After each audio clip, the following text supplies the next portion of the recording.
Welcome back to Sip, Savor, Celebrate. I'm Chris. And I'm Devin. And we've got another Whiskey Wednesday for you. And we are doing what? Willet Bourbon Whiskey, straight out of Kentucky. That's right. This is a cool looking bottle. I'm not going to lie. It's very cool. But the history behind this bottle is really cool. All right, please tell us. So, would you believe me if would you believe me if I told you that this started in 1684? But how is that possible? Wait a minute. So, Edward Willet began his career in London. Okay. As a pewter. So, he started as a pewter. Pewter? I've never heard of it. So, he started his whiskey career at, like, the bottom of the barrel. Being able to, clean everything and whatnot. So, that is where he started. And then he came to Prince George's Country in Maryland. And that is where he lived near Washington, D.C. for several years before he finally stepped into Kentucky in 1841. He was an old man then, so he kind of got his son, Lambert, involved in 1883, in which that's where the distillery was born. Okay. So they started using other distilleries and kind of working with them to bring what a bourbon should be. 1936, they actually built the Willet distillery there in Kentucky. What time? 1936. 1936. Yep. Okay. And it was right there on the family farm, so everything is kind of single estate because they can do it all right there. And this was just 3 years after Prohibition. Right. I love Prohibition stuff. It's so cool. We're having our tea. Fast forward to now. So in 1900, the new wife and son take over kind of running the operation. They come out with the first kind of rye release. And then 2003 and 2005, their son gets married and steps into the bourbon industry. Definitely a family affair. 2008, they introduced their first ever single estate. Like I said, it's already there on the farm, so why not do everything in-house? 2008, first single estate, as well as their first rye. Okay. And then we go into 2011 where they had to renovate the warehouse so that they could, bring in more. And that's when Drew's wife joins the business. And she becomes a master distiller. Wait, what? Yes! No way, that's kind of cool. And so they, in 2012, after several years of renovation, on January 21st, they bring everything in-house. Everything is now made at the farm. The fermentation, the distillery, the aging, all right there on the farm. They use a copper pot still. Is that what that looks like to you? It does look like a still. That's what they went with their bottling. Is the copper pot still that they use. So centuries of history behind this, and then in 2016 they got really big and brought the new old Bardstone 90 proof out on the market, kind of going after the still strengths. St. Patrick's Day was their 80th anniversary. 80-year-old bourbon distillery in 2017, guys. I want to go to this distillery. This looks like it would be a fun visit. I agree. I was just saying that the history behind this is crazy. They do 8 different whiskeys. Still Reserve, Family Estate 4-year rye, a Willet Wheat, a Drum Private Stock, a Old Bardstown Bottled and Bond, They do an estate bottle. They do a 90 proof. And then, of course, they do one for each. So Noah's, Rowan's, Pure Kentucky, and Vintage Age. Well, which one is this? It just says Willet Kentucky Bourbon Straight Whiskey. So that should be the Willet Pot Steel Reserve. Okay. It's so cool looking. I just had to pick it up because, when I was at that castle down in, yep, there it is. When I was down at that castle place there in Indiana, I saw this. I'm like, oh, this looks cool. Do you think I should buy it, Devin? And he said, yeah, go ahead and grab it. It's so sweet, but I don't know why I'm on this apple kit today.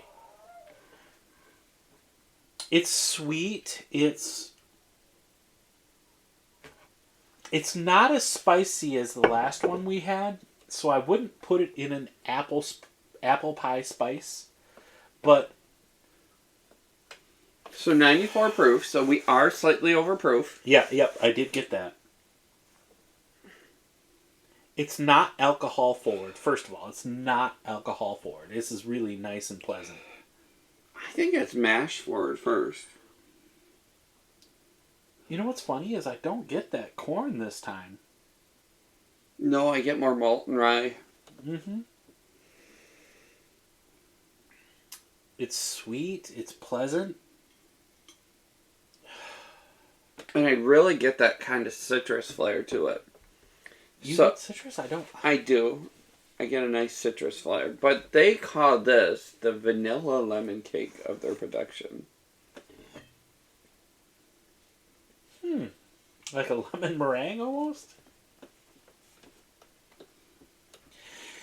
Why don't you tell our subscribers what they should do right now? Hey, guys, do us a favor. We need help. We need your help specifically. Will you please hit that subscribe button? Don't forget to hit the notification bell so that way you can see every time we post something really cool on our channel. But we also need your help. Can you share this on your socials so that way you can help us build our channel up? We're just getting started. I'm actually... We're a year old. We're a year old.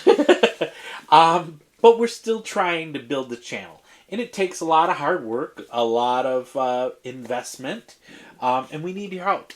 Do us a favor. Hit that subscribe button. But until then, let's keep going. I do. I get a vanilla beautiful spice and caramel cream. I'll go with the caramel. That Caramel vanilla hits me at cream. like 11.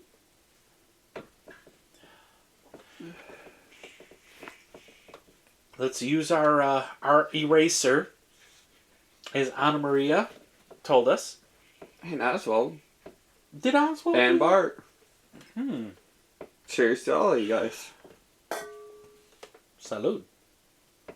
Cheers. Sorry. We're back to American spirits.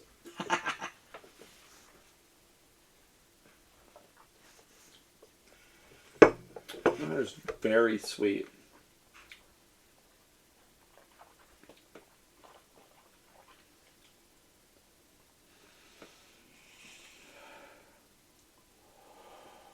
I feel like Scullies are judging me.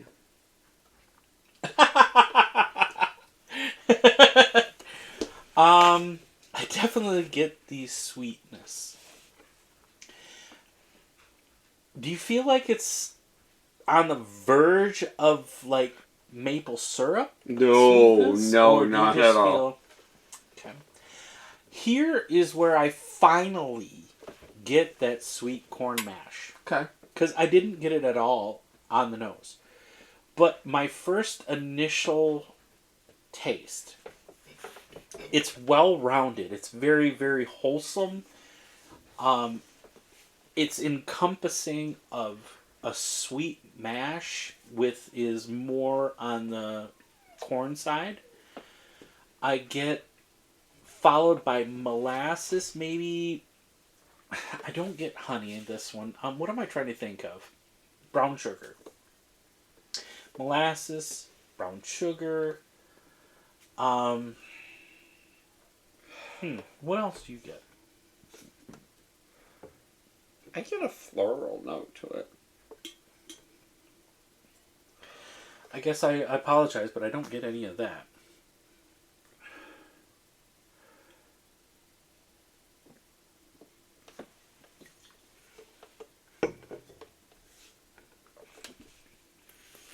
It's very smooth, very pleasant. And for 94 proof, it's not offensive at all.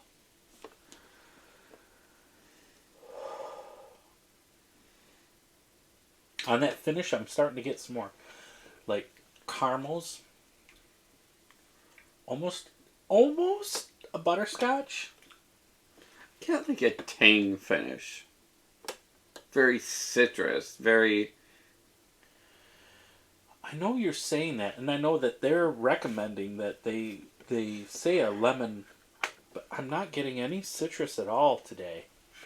You haven't gotten citrus at all. Yes, this is true.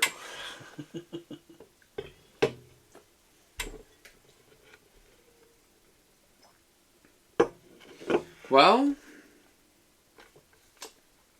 I'm glad we purchased it. it's delicious. It's great, easy sipping. It is Willet, which is a huge name and full of history brand. Mm-hmm. I honestly would not pair this with a cigar.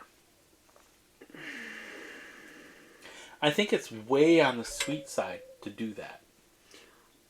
I think you would need a spicy cigar.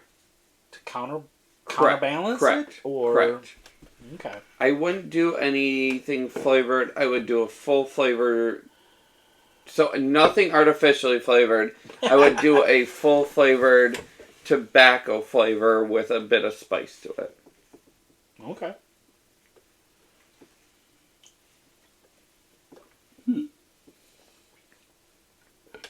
It's very enjoyable. I don't remember what I paid for it. It's been a while. It's just under $1 million. Under $1 million. Well, thanks, guys. This has been a fun day. We appreciate you tuning in. Don't forget to tell your friends. Hit the subscribe button. Don't forget the notification bell. And anything else you want to add? You gotta sip, savor, and celebrate. Salud!